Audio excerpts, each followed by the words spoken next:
At 5:47 on a Monday morning, Caroline Ashford did something that would destroy a billionaire. She vanished. 7 months pregnant, $15 million penthouse, 3-carat ring left on the counter. 12 words in a note that would bring the most powerful man in Manhattan to his knees. But here's what nobody expected. The mistress who thought she'd won, she never saw the betrayal coming. The billionaire who had everything, he shattered in ways money couldn't fix. And the wife who disappeared. She was just getting started. If you love satisfying stories where karma hits hard, smash that subscribe button and stay until the end. Trust me, you won't see this satisfying coming.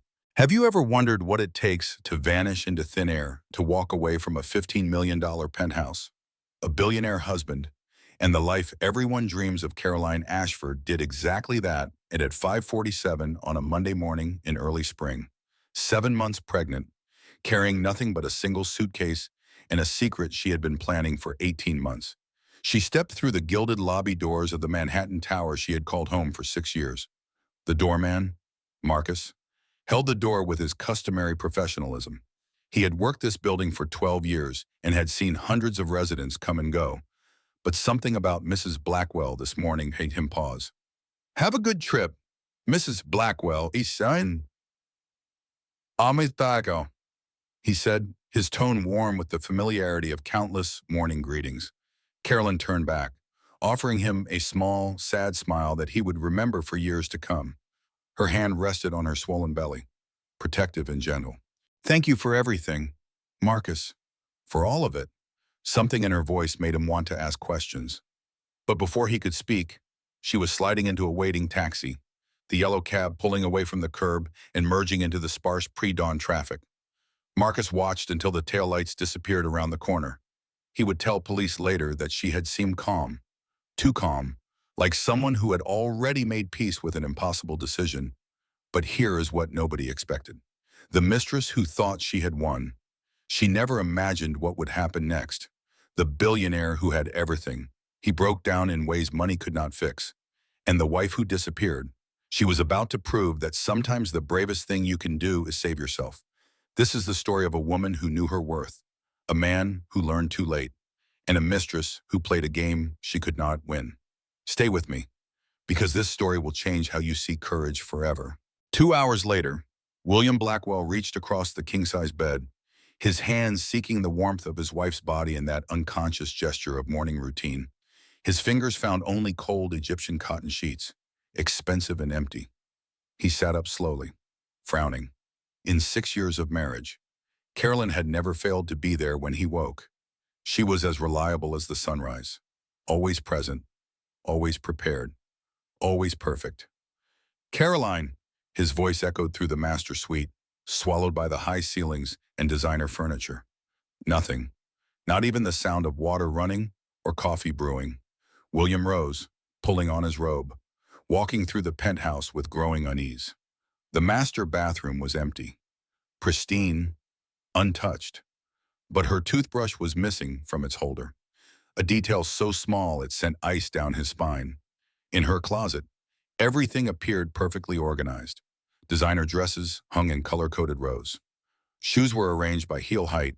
Handbags sat in their dust covers on illuminated shelves. It looked like a museum. It looked staged. It looked like she had never really lived here at all. "Caroline," louder now, an edge of panic creeping into his voice. He descended the floating glass staircase, his bare feet silent on the expensive marble floors. The kitchen gleamed in the morning light, every surface spotless, every appliance untouched. And there, on the marble island, propped against an obscenely expensive fruit bowl, sat a single sheet of cream-colored stationery. Her personal stationery, the kind she used for thank-you notes to charity committee members and birthday wishes to his business associates. His name was written on the front in her elegant, looping script. William picked it up with hands that had closed billion-dollar deals without trembling. But now they shook as he unfolded the page. The message was devastatingly brief. Just 12 words that would bring a powerful man to his knees. "I am gone. Please do not look for me. Our son deserves better." Beneath the note, catching the morning light with cold fire, lay her wedding ring, 3.5 carats of flawless diamond, Suddenly, completely meaningless. He read the words again, then again. His mind refused to process them, kept circling back to impossible questions. Gone where, why? What did she mean about their son deserving better? Better than what? Better than him? He grabbed his phone, fingers clumsy as he pulled up her contact. The call went straight to voicemail. Her voice, warm and measured, invited him to leave a message. He hung up and tried again, straight to voicemail, again and again. Her mother, Dorothy. She would know something. She had to know. But the number was disconnected. No forwarding message, no explanation, just dead air and a growing sense of dread. William sank onto the kitchen floor, his back against the island, still clutching the note. For the first time in longer than he could remember, he felt genuine fear. Not the calculated risk of a deal gone wrong, not the manageable anxiety of market fluctuations. This was primal, terrifying, the feeling of something essential being ripped away. "Where is my wife?" he whispered to the empty penthouse. Then, his voice rising with something that sounded less like grief and more like possession. "Where is my heir?" But to understand why Caroline ran, we need to go back. Back to when the golden cage was first built. Back to when Caroline Ashford made the fatal mistake of believing love could survive ambition. And back to the woman who had been watching from the shadows, waiting for exactly this moment. Because Caroline Ashford was not the only one with a plan. 18 months earlier, Caroline Ashford found the first evidence on a Tuesday night in October. William had come home late from a business trip to Chicago. When she kissed his cheek in greeting, she smelled perfume. Not hers. Something floral and aggressive, clinging to his collar like a declaration. She said nothing. It was easier that way. Easier to pretend she had not noticed. Easier to believe the lie he would tell if she asked. So she smiled and asked about his trip and served him the dinner she had kept warm and pretended that everything was fine.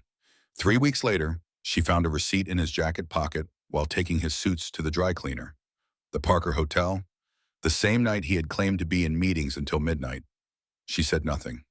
6 weeks after that, she discovered something that could not be explained away.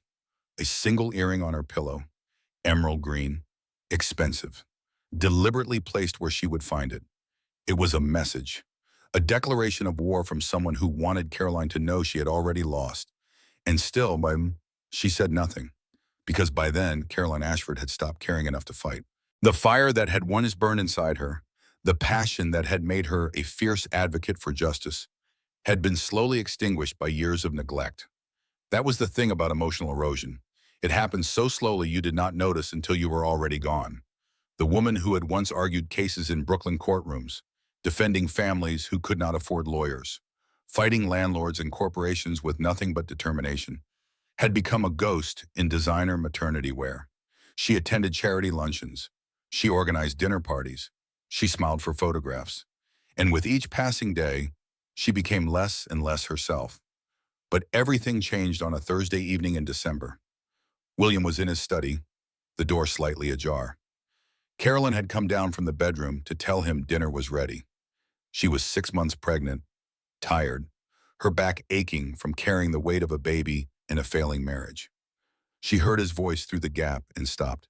"The prenup is airtight," William said into his phone. "If she leaves, she gets nothing. If she stays, I file for divorce after the birth and claim primary custody. Either way, I keep the heir." Carolyn's hand froze on the doorframe. Her heart stopped beating. His lawyer's voice crackled through the speaker. "And the Mistress Victoria is getting impatient. She is asking about timelines." Victoria understands the situation. "Once I have my son, Caroline becomes irrelevant. She can take whatever settlement the prenup allows and disappear. I honestly do not care what happens to her after that."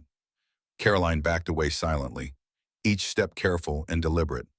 Her heart was pounding so loudly she was certain he would hear it through the walls. She made it to the bathroom before her legs gave out, sinking onto the cold tile floor. She was not a wife. She was not a partner. She was an incubator, a vessel for producing an heir. And once she had served that purpose, she would be discarded.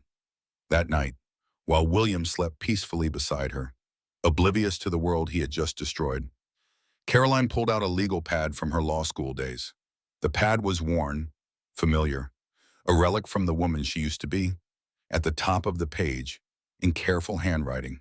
She wrote 2 words, exit strategy, across town. In a sleek modernist apartment in Chelsea, Victoria Crane was painting her nails blood red while reviewing a document on her laptop. The document was titled Operation Blackwell. Victoria had been born in a trailer park in rural West Virginia. Her father had abandoned them when she was 7, disappearing one night and never coming back.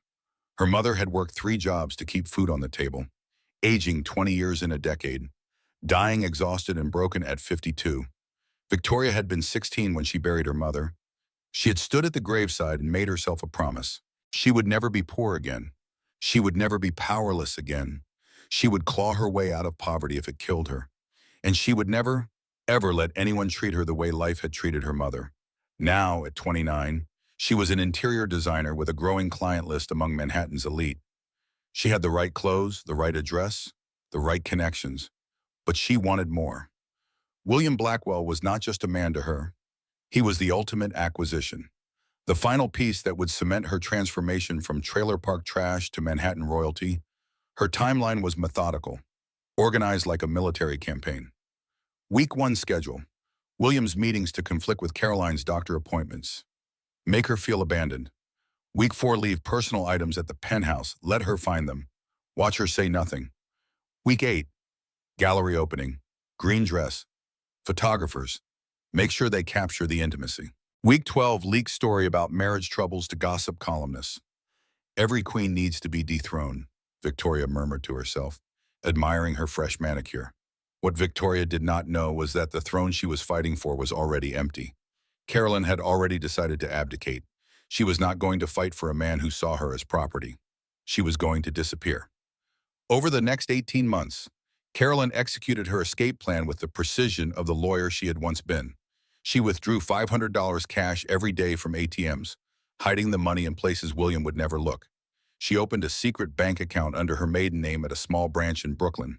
She researched small coastal towns where Caroline Blackwell would never be found. She bought a burner phone, rented a post office box, and practiced signing a new name until it felt natural. But Caroline made one critical mistake. She used the same laptop that William's IT team monitored for security purposes. And Victoria Crane, who had survived poverty by never underestimating her enemies, was paying very close attention.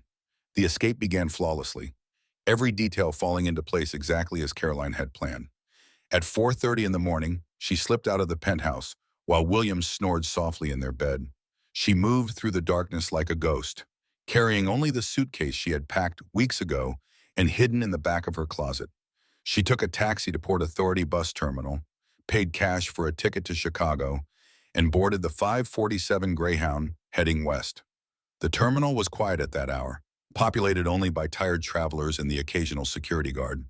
As she settled into her seat near the back of the bus, Caroline felt something shift inside her chest. The weight she had been carrying for 6 years began to lift, slowly at first, then all at once. Manhattan's skyline appeared in the window as the bus crossed through the Lincoln Tunnel and emerged in New Jersey. The towers glittered in the early morning light, beautiful and cold, and suddenly very far away. Caroline pressed her forehead against the cool glass and watched the city disappear. Running from something. Honey. The woman beside her was older, maybe 60, with kind eyes and weathered hands. She had the look of someone who had seen enough of life to recognize pain in others. Caroline hesitated. Then she said something she had never said out loud. Running towards something, myself. The woman smiled knowingly. That is the best kind of running. The hardest, too, but you look like someone who knows hard. The bus rolled through New Jersey, then Pennsylvania. The miles accumulated. Caroline allowed herself, for the first time in months, to breathe, really breathe. She had done it. She was free. But at the Pittsburgh transfer station, 4 hours into her journey, everything fell apart. Caroline approached an ATM to withdraw more cash. Her plan required liquidity, the ability to pay for everything without leaving a paper trail. She inserted her card, entered her PIN, and watched as the screen flashed a message that stopped her heart. Account frozen. Contact your financial institution. No, that was impossible. She had been so careful. She tried again, hands trembling. Same message. With growing panic, she pulled out another card, the secret account, the one William did not know about, the one she had built for 18 months, carefully, methodically, $500 at a time, account frozen, balance $0.00. Caroline stared at the screen. The fluorescent lights of the bus station buzzed overhead. The world seemed to tilt sideways. She counted the cash in her wallet, $47. That was all she had. 7 months pregnant, alone in Pittsburgh at 2 in the morning, with $47 to her name. How, how had they found her accounts? How had they frozen everything so quickly? She found a payphone near the restrooms. Her fingers shook as she dialed her mother's number, the number she had memorized as a child, the number that meant safety and home. The number you are trying to reach has been disconnected. If you believe this is an error, please contact your service provider. She tried again, same message. She tried a third time, convinced she had misdialed. Same message. What Caroline did not know was that William had been manipulating her mother for months. He had convinced Dorothy that Caroline was having a mental breakdown, that she needed space to recover, that any contact would only make things worse. Dorothy, heartbroken and confused, had changed her number to stop herself from interfering with what she believed was her daughter's recovery. Caroline was completely, utterly alone. She sank onto a hard plastic bench in the bus station and stared at nothing. Around her, travelers came and went, oblivious to the woman falling apart in their midst. The answer to how they had found her was simple. Victoria Crane had been monitoring William's home network for months, looking for anything she could use. She had seen Caroline's search history, the fake identity research, the bus routes, the small towns in Oregon. Victoria had told William everything, not to protect him, not out of loyalty or love, but to make sure Caroline could never come back. A wife who returns is a threat. A wife who vanishes into poverty, alone and broken, is a problem that solves itself. Caroline sat in that bus station for 3 hours, watching the night turn slowly toward dawn. She thought about going back, admitting defeat, returning to the gilded cage and begging William to forgive her. Then she felt it, a kick, strong and insistent, right against her ribs, her son, making his presence known. "Okay," she whispered to her belly, tears streaming down her face. "Okay, baby. We keep going. We do not give up." She walked 3 blocks to a pawn shop that opened at 7.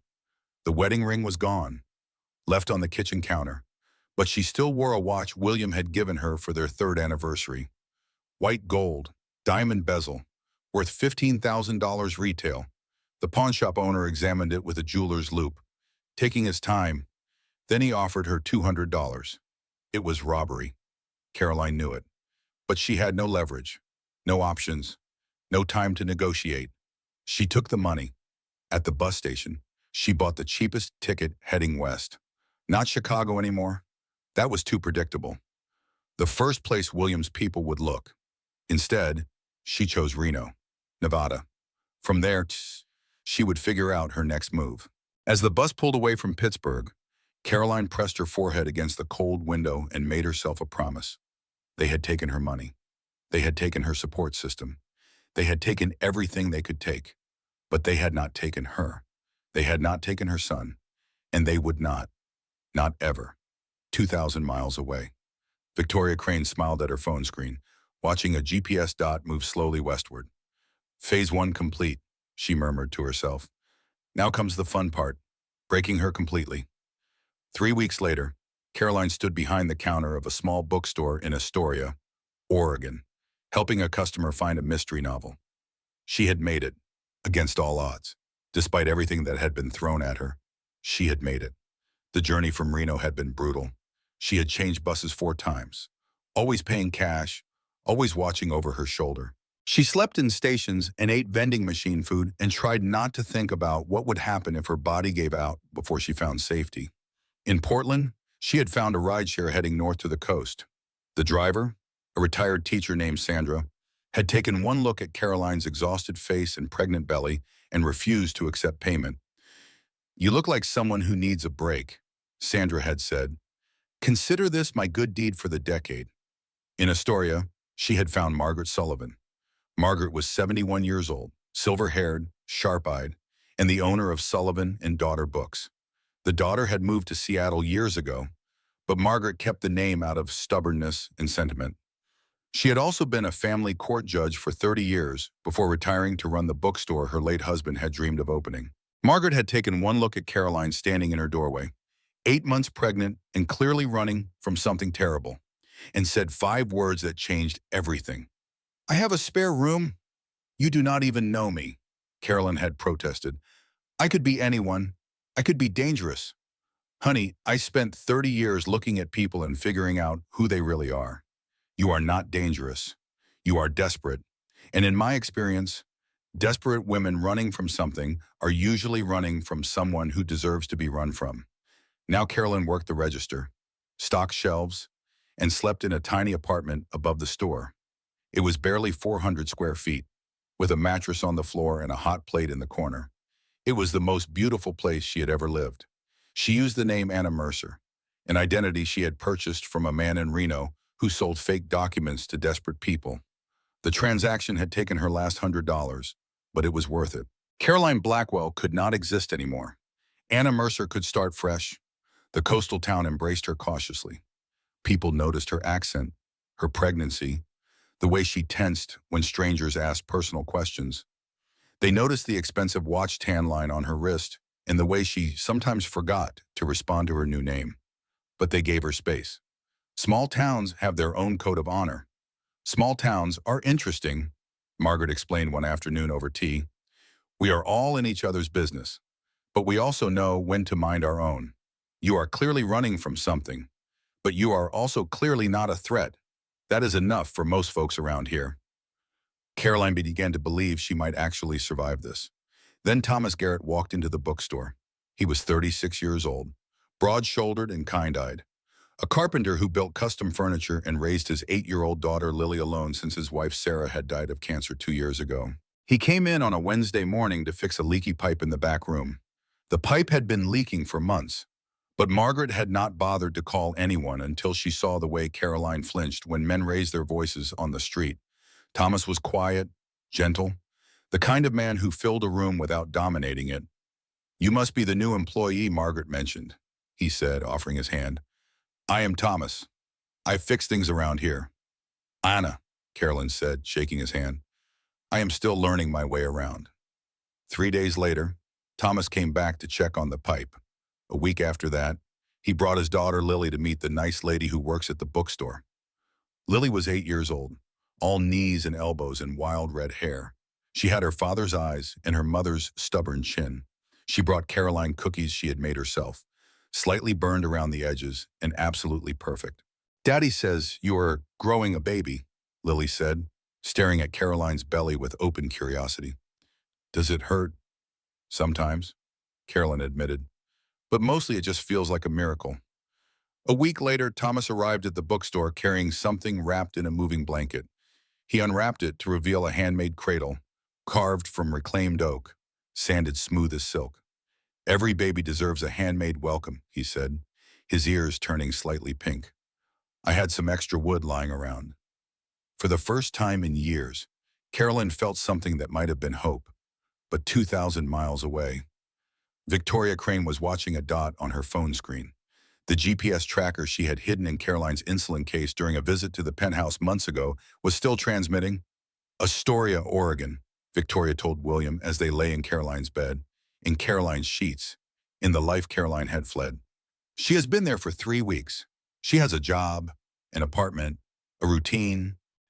"Why did you not tell me immediately?" Victoria smiled, the expression not reaching her eyes. "Because now she is established. She has created a stable home. And Oregon has very favorable custody laws for the resident parent." William understood immediately. His eyes narrowed with calculation. "We are going to take everything she built." "Exactly. We let her get comfortable. Let her think she is safe. Let her build a life worth losing. And then we destroy it all at once." Victoria leaned closer, her voice like honey laced with venom. "The best part? She will not see it coming until it is too late." The first warning came on a Tuesday afternoon, 3 weeks into Caroline's new life. A man walked into the bookstore wearing an expensive suit that did not belong in a coastal fishing town. He browsed for 20 minutes, picking up books and putting them down without reading a single page. He asked Margaret questions about the area. about new residents, about anyone who might have arrived recently. And when he thought no one was watching, he took photographs with his phone, the storefront, the street address, the staircase leading up to Caroline's apartment. Margaret noticed everything. She had spent 3 decades reading people in her courtroom, separating truth from lies with surgical precision. This man was not a tourist. He was not a book lover. He was hunting. "Someone is looking for you," she told Caroline that evening after the store closed. A man in an expensive suit. He was asking questions, taking pictures. "You need to be very careful." Carolyn felt the familiar ice form in her chest. "How long do you think I have?" "Not long, whatever you are running from. It is catching up." 2 days later, the dominoes began to fall. Caroline's landlord appeared at her door at 8 in the morning. He was a kind man named Harold who had rented her the apartment without asking too many questions. Now he stood in her doorway looking miserable. "I am sorry, Anna, but I need the apartment back. Family emergency. You have until the end of the week." It was a lie. Caroline could see it in the way he would not meet her eyes. But she did not know the truth. William had paid him $50,000 to evict her. $50,000 to throw a pregnant woman into the street. The next day, Margaret received a letter from a law firm in New York. The letter was written in the cold, precise language of legal threats. Someone had purchased the note on her building and was threatening to foreclose unless she terminated the employment of the woman currently residing above your establishment. "They want me to fire you," Margaret said, her voice shaking with fury. "They are threatening to take everything I have built in 30 years. My store, my home, everything." Carolyn felt the walls closing in around her. "Then you should fire me. I will not let them destroy you too." "Like hell I will." Margaret slammed the letter onto the counter. "I have faced down murderers and con artists in my courtroom. Some billionaire with too much money does not get to push me around."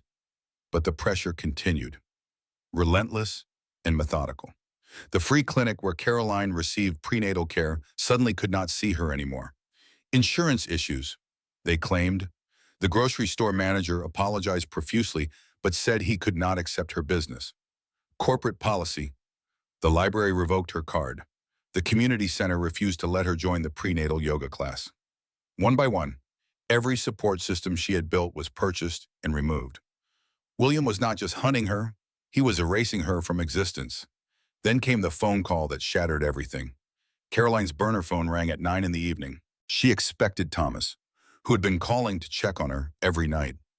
Instead, she heard a voice that made her blood turn to ice. "Hello, Caroline? Or should I say Anna Mercer?" Victoria Crane sounded amused, like a cat playing with a mouse it had already caught. "Did you know the real Anna Mercer died in a car accident 2 years ago?" "Well, that is not exactly true. The identity you purchased was created by a scammer who sold fake documents to desperate people. But the result is the same. You have been living under a fraudulent identity, using forged documents. That is a federal crime. Caroline." Caroline gripped the phone so hard her knuckles went white. "What do you want?" "Jan, what I have always wanted. Everything that belongs to you. But you can make this easy. Come home, sign away custody, disappear quietly, and William's lawyers will make sure you never face charges. And if I refuse," Victoria's laugh was musical and cruel, "then you will spend the next 10 years in prison, and I will raise your son. I will teach him to call me mother. I will make sure he never even knows your name." The phone went dead. Carolyn stood frozen in Margaret's kitchen, the world spinning around her. She was 8 months pregnant, about to be homeless, facing federal charges, and the woman who had destroyed her life was threatening to take her son. Thomas found her an hour later, sitting on the floor with her back against the wall, arms wrapped around her belly. "Tell me everything," he said, sitting beside her. "Whatever it is, we will face it together." So she did. All of it. William, Victoria, the escape, the frozen accounts, the fake identity, the threats, everything she had been hiding, every secret she had been carrying, poured out of her in a flood. When she finished, Thomas was quiet for a long moment. Then he took her hand. "Do you trust me?" "Yes." "Then stay. Fight. You do not have to run anymore." But even as he said the words, Carolyn felt something change inside her. a tightening, a pressure. The baby was moving differently tonight. Something felt wrong. At 3 in the morning, her water broke. 5 weeks early, in a town where she had no doctor, no hospital privileges, no insurance, with federal agents possibly already on their way, Thomas drove her to the county hospital while Margaret called ahead. Caroline gripped his hand so tightly her knuckles went white, trying to breathe through contractions that came too fast, too hard. "I am scared," she whispered. "I know." He squeezed her hand. "But you are not alone. Not anymore." They did not know that William Blackwell was already on a plane to Portland. They did not know that his lawyer was carrying emergency custody papers. They did not know that the next 3 days would be the worst of Caroline's life. Day one began with blood and terror and the high-pitched beeping of monitors. The emergency room doctors took one look at Caroline and rushed her into surgery. Breech presentation, fetal heart rate dropping, emergency cesarean required immediately. "Is my baby okay?" Caroline kept asking as they wheeled her through fluorescent-lit corridors. "Please, someone tell me if my baby is okay." No one answered. They were too busy trying to save both their lives.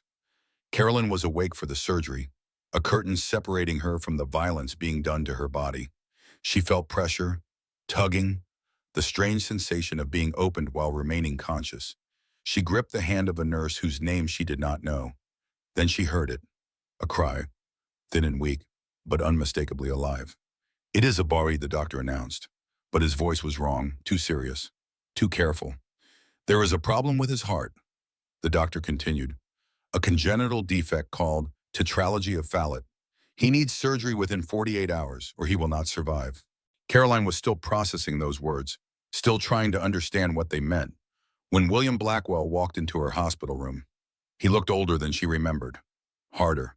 The charm that had once drawn her to him was gone, replaced by something cold and calculating. Behind him stood a man in a three-piece suit carrying a leather briefcase. "Mrs.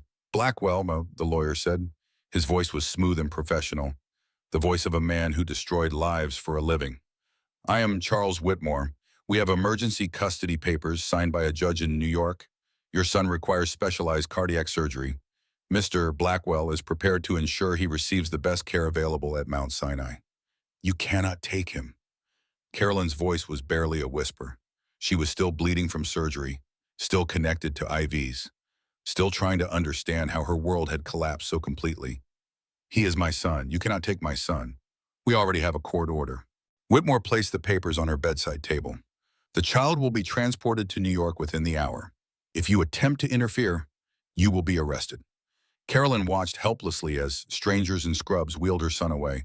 She tried to stand, to follow, but her body would not cooperate. The stitches in her abdomen screamed in protest, and she collapsed back onto the bed.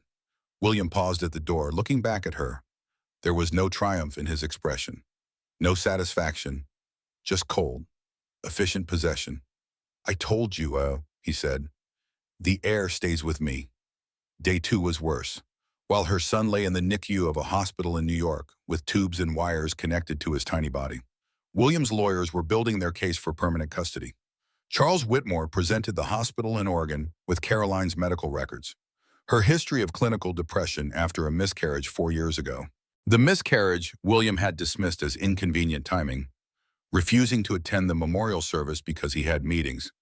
"Mrs. Blackwell has a documented history of mental instability," Whitmore told the hospital administrator. "She fled across state lines while pregnant, endangering her unborn child. She has been living under a fraudulent identity. We are requesting a psychiatric evaluation before she is allowed any contact with the minor child." The administrator looked uncomfortable, but she complied. At 2 in the afternoon, hospital security informed Caroline that she would be barred from having any contact with their son pending psychiatric evaluation. She ran anyway. Security caught her at the entrance to the maternity ward. She screamed, fought, begged. 2 guards restrained her while nurses watched with pity and fear. "Please, he needs me. My baby needs his mother. You cannot do this." Her outburst was documented and added to her file as evidence of instability. Day 3 broke her completely. A sheriff's deputy arrived at 7 in the morning with a judge's order. 72-hour psychiatric hold for evaluation. Caroline was to be transported to a mental health facility 40 miles from the hospital. "This is not right," she kept saying as they led her to the waiting van. I am not crazy. I am a mother who wants to see her child. That is not crazy. The deputy looked at her with something like sympathy, but he put her in the van anyway. The facility was clean and quiet and absolutely suffocating. Carolyn was not crazy. She was a mother who had been forcibly separated from her dying child. But on paper, in the cold language of psychiatric evaluations, she looked exactly like the unstable woman William had described. That evening, sitting in the facility's common room, Carolyn saw the news on television. Billionaire William Blackwell's newborn son undergoes successful heart surgery at Mount Sinai, the anchor announced cheerfully. The family is reportedly relieved and grateful for the excellent medical care. The camera showed William standing outside the hospital, looking appropriately concerned. And beside him, holding a baby wrapped in a blue blanket, stood Victoria Crane. Victoria was smiling, radiant, victorious. The caption at the bottom of the screen read, "The Blackwell family celebrates baby's successful surgery." Victoria looked directly into the camera, directly at Caroline, and she smiled wider. Caroline screamed. She screamed until orderlies came running. She screamed until they restrained her. She screamed until they ejected something into her arm that made the world go soft and dark. She woke in a small room with locked windows. It was dark outside. She was alone. Her son was 2,000 miles away with the woman who had destroyed her life. She was locked in a psychiatric facility. She had lost everything. A nurse brought her a letter the next morning. No return address. Just her name, written in careful handwriting. Inside was a photograph of her son, sleeping peacefully. His tiny hand was wrapped around someone's finger. On the back, in Thomas's handwriting, "He is waiting for his mama. Come get him." And beneath that, "From Margaret, we are fighting. All of us. Do not give up."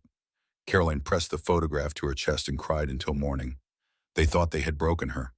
They were wrong. Carolyn was released after 72 hours. The evaluating psychiatrist, Dr. Catherine Pierce, was a woman in her 50s with steady eyes and a reputation for honesty. She spent 2 hours with Caroline, asking questions, listening to answers, watching for the signs of genuine mental illness. She found none. Her report was unambiguous. Patient shows signs of acute stress related to traumatic separation from newborn child. No evidence of psychosis, delusion, or danger to self or others. Recommend immediate reunification with infant. It was not enough to get her son back. The custody battle was just beginning, but it was enough to get her out. Margaret was waiting in the parking lot, her silver hair wild in the coastal wind. "Get in," she said. "We have work to do." Back in Astoria, Carolyn found an unexpected gathering in Margaret's living room. Thomas was there, his face drawn with exhaustion. He had not slept in 3 days. He had been making calls, coordinating with lawyers, doing everything in his power to help a woman he had known for only 2 months. And beside him sat a woman Caroline had not seen in 4 years. Natalie Porter, rose slowly. She had been Caroline's best friend in law school.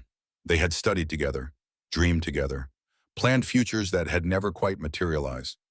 Then Caroline had married William, and Natalie had drifted away. At the time, Caroline had thought Natalie was jealous.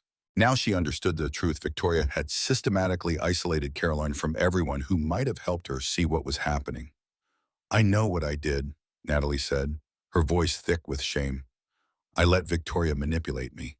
I believed her lies about you being difficult, being paranoid, being unstable. But I kept copies of everything. Everything." She opened a folder on the coffee table. Inside were documents that made Caroline's breath catch.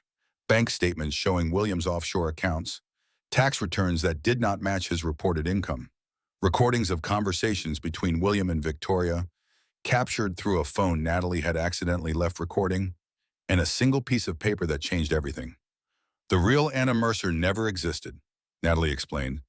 "I did some research after Victoria started bragging about tracking you down. That identity was created by a con artist who sold fake documents to hundreds of desperate people. The name was never attached to a real person who lived or died.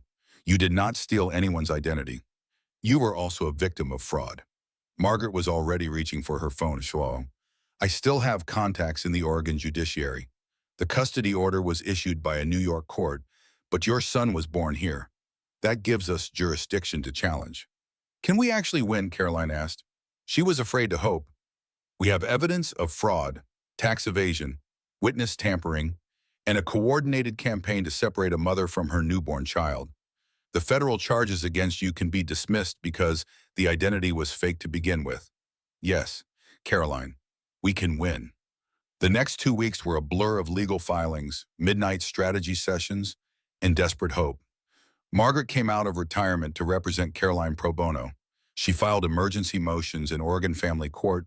She provided evidence to the IRS and FBI. She contacted a journalist at the Portland Tribune who had been investigating William's business practices for years. The story broke on a Thursday morning. The headline was devastating. Billionaire's empire built on fraud. Inside William Blackwell's hidden financial crimes. William's stock dropped 18% in a single day. His board of directors called emergency meetings. His lawyers scrambled to contain the damage. Suddenly, the man who had all the power was the one under siege. Carolyn allowed herself, for one moment, to believe she might actually win. Then Charles Whitmore played his final card. The identity theft charges may be more complicated than initially stated, Whitmore announced at a hastily organized press conference. But let us be clear about the facts. Ms. Ashford fled across state lines with an unborn child, deliberately depriving a father of his parental rights. That is kidnapping. The FBI is preparing federal charges as we speak. 2 agents appeared at Margaret's door that evening. Caroline Ashford, you are under arrest for interstate custodial interference. As they put handcuffs on her wrists, Caroline looked at Thomas, at Margaret, at everything she had built and was about to lose again. Keep fighting, she said. Promise me. We promise, Thomas said. His voice was steady, but his eyes were wet. They put her in the back of the car and drove away. Caroline watched Astoria disappear through the rear window and wondered if she would ever see it again. From federal detention. Caroline was allowed one phone call. She thought about calling Thomas. She thought about calling Margaret. But in the end, she dialed a number she had memorized as a child, a number that meant home, even after everything. Dorothy Ashford answered on the 3rd ring. Hello, Mom. Caroline's voice broke on the single syllable. It is me. Silence. Then a sound that might have been a prayer. Might have been 4 years of grief and confusion finally finding release. Baby, is that really you? I thought William said you needed space. He said you had some kind of breakdown. He said contacting you would make it worse. I changed my number because I could not stop myself from calling. I was trying to respect what you needed. Oh, God. Caroline, what have I done? You did what you thought was right. Caroline was crying now, tears streaming down her face in the cold sterility of the detention center. William lied to you. He lied to everyone. But I need help now. Mom, I need you. Dorothy arrived in Oregon 3 days later. She had used her entire retirement savings to post Caroline's bail. 40 years of nursing, of night shifts and double shifts and holidays spent tending to strangers, converted into a single bank transfer. And she had brought something else. 4 years of evidence she had been secretly collecting. Photographs she had taken at family gatherings showing Caroline's flinches, her downcast eyes, the way she positioned herself to always keep William in her sightline. Emails from William that seemed charming at first, but revealed patterns of control when you knew what to look for. Medical records, journal entries, everything a mother notices when she is watching her daughter disappear. I knew something was wrong, Dorothy said, holding Caroline for the first time in 4 years. I knew it, and I did nothing. I let him convince me to stay away. I will never forgive myself for that. You are here now, that is what matters. The family court hearing took place in an Astoria courthouse on a gray November morning. Rain streaked the windows. The courtroom smelled of old wood and anxiety. William arrived with a team of 5 lawyers in matching suits. They carried identical leather briefcases and wore identical expressions of confident superiority. Caroline had Margaret, who had once sentenced men like William to prison. She had Natalie, who carried evidence that could destroy him. And she had her mother, who had finally seen the truth. Charles Whitmore presented their case with cold precision. Your Honor, Ms. Ashford abandoned her marriage, fled across state lines, endangered her unborn child, and assumed a fraudulent identity. She has demonstrated a pattern of unstable behavior. culminating in a psychiatric hold. Mr. Blackwell, meanwhile, has provided their son with world-class medical care in a loving, stable home environment. We request full physical and legal custody. Margaret stood slowly. At 71, she did not look like a threat. That was part of her power. Your Honor, I would like to present evidence that Mr. Blackwell engaged in a systematic campaign to isolate, control, and ultimately trap Miss Ashford in an emotionally abusive marriage. She played the recordings, William's own voice, casual and cruel, discussing his wife like livestock. She presented the tax documents, the offshore accounts, the paper trail of fraud. She showed the GPS tracker that Victoria had planted, the payments to Caroline's landlord, the coordinated effort to destroy her support system. Then she called her surprise witness. Dr. Catherine Pierce entered the courtroom and took her seat in the witness box. She was the psychiatrist who had evaluated Caroline during the 72-hour hold. Dr. Pierce, what was your professional assessment of Ms. Ashford? Caroline Ashford is one of the most mentally stable individuals I have ever encountered under extreme circumstances. Her actions were not those of an unstable person. They were the actions of a mother protecting her child from documented emotional abuse and potential physical danger. She is not unstable. In my professional opinion, she is heroic. And did anyone attempt to influence your evaluation? Ma, Pierce hesitated. Then she reached into her bag and pulled out a thick manila folder. Mr. Blackwell's attorneys contacted me 3 times during the evaluation period. The final contact included an offer of $50,000 to alter my assessment and recommend that Miss Ashford be held for an extended period. I have the emails and bank transfer documentation here. The courtroom erupted. William's face went pale. Charles Whitmore objected so violently that the judge threatened to hold him in contempt. Then Victoria Crane stood up from the gallery. She had come to watch Caroline's final defeat. Instead, she was watching the empire crumble. Victoria was many things: a manipulator, a predator, a woman willing to destroy others to get what she wanted. But above all else, Victoria was a survivor. She had clawed her way out of a trailer park by knowing when to cut her losses, and the Blackwell ship was sinking fast. I would like to testify, Victoria announced. For the next 40 minutes, Victoria detailed everything: the Operation Blackwell plan, the GPS tracker, the coordinated effort to freeze Caroline's accounts and isolate her from her mother, the payments to witnesses, the manipulation, the lies. When she finished, the judge looked at William with undisguised contempt. Mr. Blackwell, do you have anything to say? William stood slowly. He looked at Caroline, at the mother of his child, at the woman he had tried to destroy. No, Your Honor, he said quietly. There is nothing I can say that would make this right. The judge called a 30-minute recess to review the evidence. 30 minutes that felt like 30 hours. Caroline sat in the hallway with her mother on one side and Thomas on the other. Margaret was reviewing notes. Natalie was pacing.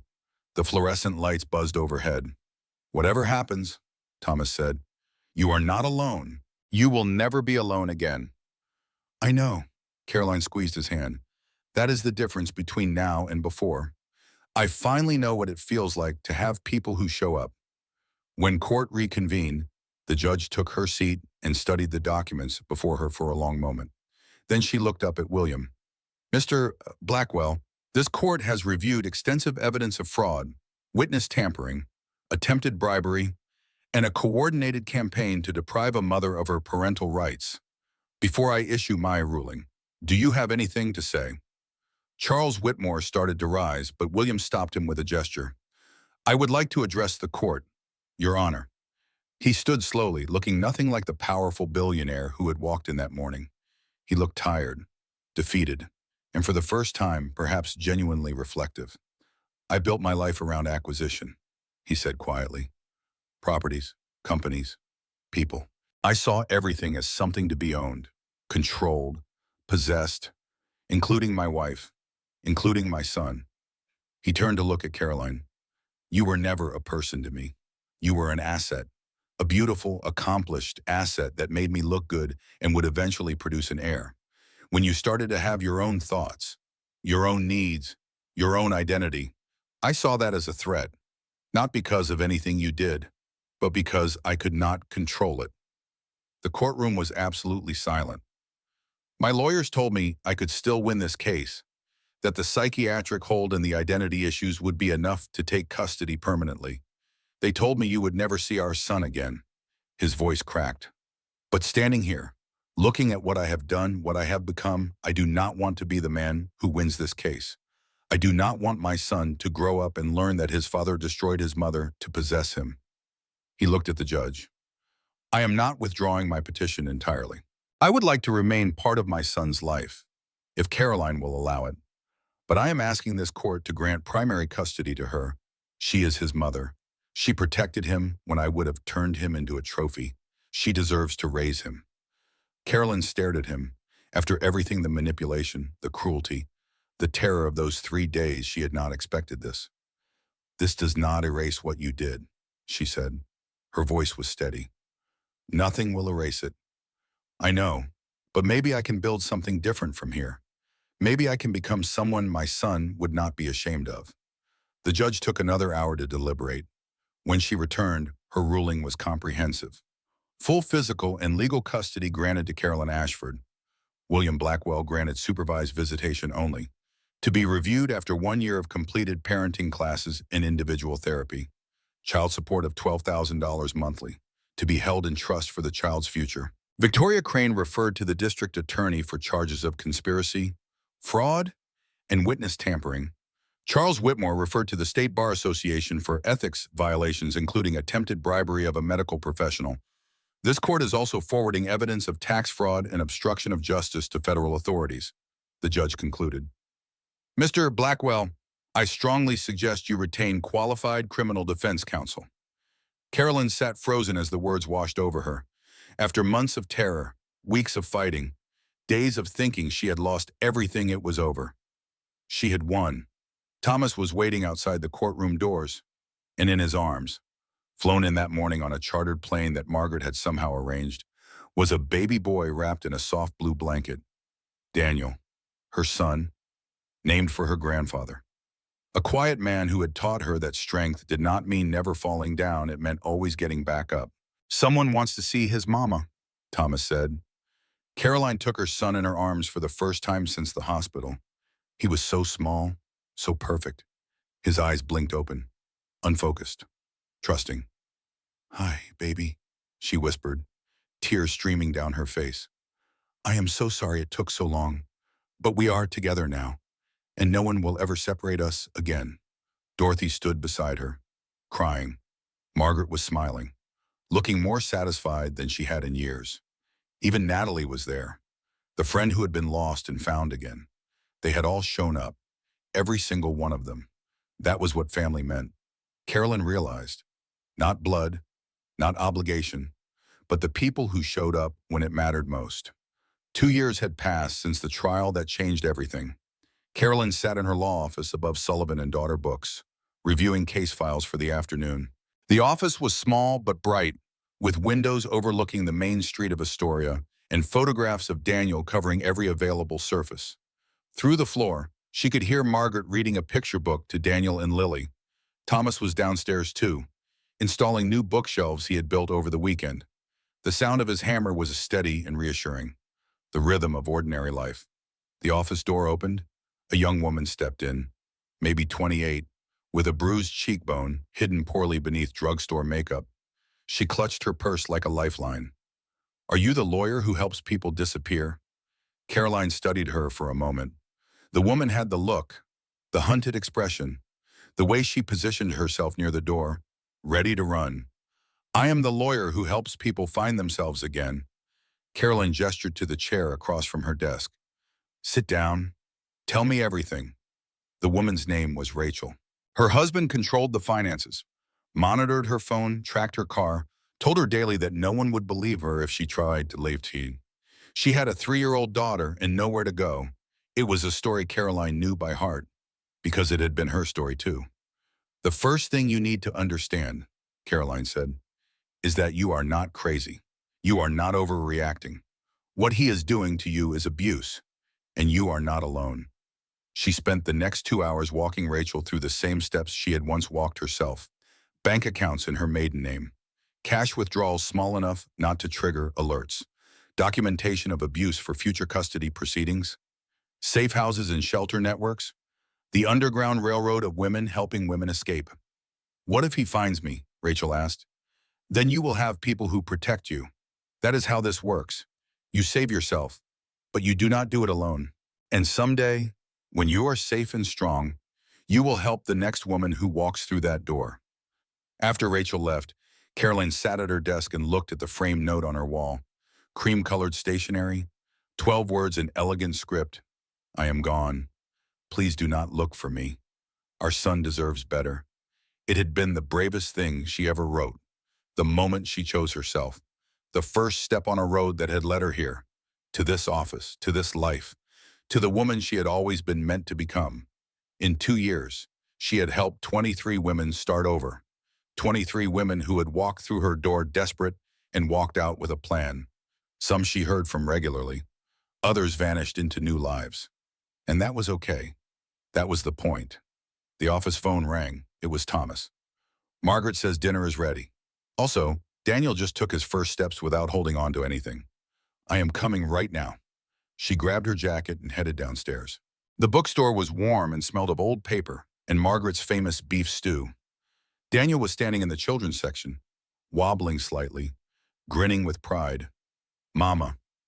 He took 2 more steps toward her and collapsed into her arms. I saw you walking, big boy. You are getting so strong. Thomas wrapped an arm around her waist. They had been married for 6 months now. A small ceremony on the beach with family and friends. Margaret had officiated. Dorothy had cried through the entire thing. Daniel had tried to eat his ring-bearer pillow. It had been perfect. I got a call from the prison today, Carolyn said during dinner. Everyone looked up. Margaret, Dorothy, Thomas, even Lily, who was old enough now to understand something about what had happened. William serving his sentence. Tax fraud. Obstruction of justice. But he wanted me to know something. He has been taking parenting classes. Therapy. He asked if maybe someday, when Daniel is older, there might be a possibility of supervised visits. Thomas set down his fork. What did you tell him? I told him that when Daniel is old enough to decide for himself, it will be Daniel's choice, not mine, not his. If Daniel wants to know his biological father, I will not stand in the way. If he does not, that is his right too. Dorothy shook her head slowly. That is more generous than he deserves. Maybe, but Daniel deserves to know that people can change. That making terrible mistakes does not mean you are terrible forever. If you are willing to do the work, I want him to see that in the world. After dinner, Caroline walked down to the beach. The sun was setting over the Pacific, painting the sky in shades of gold and orange and deep purple. Daniel was asleep in Thomas's arms. Lily was running along the water's edge, chasing waves. Margaret and Dorothy were walking arm in arm, arguing good-naturedly about whether the stew had needed more salt. This was her life now. Not the penthouse, not the charity galas, not the gilded cage. This, she thought about the woman she had been 3 years ago, $47 in her pocket, sleeping in a bus station, giving birth surrounded by enemies, locked in a psychiatric facility while another woman held her son and smiled for cameras. She had lost everything. And from that loss, she had built something stronger, something real, something that could never be taken away because it was not based on money or status or the approval of others. It was based on truth, on courage, on the simple, radical act of choosing herself. Her phone buzzed. A text from an unknown number. I made it. I am safe. Thank you for showing me the way. It was Rachel. Caroline smiled and typed her response. You saved yourself. I just showed you the door. Now go live the life you deserve. And someday, when you are ready, show someone else. She put the phone away and walked back to her family. 3 years ago, she had vanished. She had left behind a note and a wedding ring and a life that was killing her, slowly. They had tried to break her. They had taken her money, her identity, her freedom, her son, but they had never taken her. And the woman who emerged from that fire, the woman who stood on this beach watching her son sleep peacefully in her husband's arms, she was exactly who she was meant to be. Carolyn Ashford, lawyer, mother, survivor. Not a victim, not a trophy, not a ghost, just herself, Finally, thaw completely herself. Sometimes the bravest thing you can do is walk away. And sometimes, if you are brave enough and lucky enough and stubborn enough to keep going when everything falls apart, walking away is how you finally find your way home. If this story moved you, share it with someone who needs to hear it. Subscribe for more stories about courage, survival, and the power of choosing yourself. And remember, you are never as alone as you think. There are people who will show up. There are doors that will open. You just have to be brave enough to walk through them.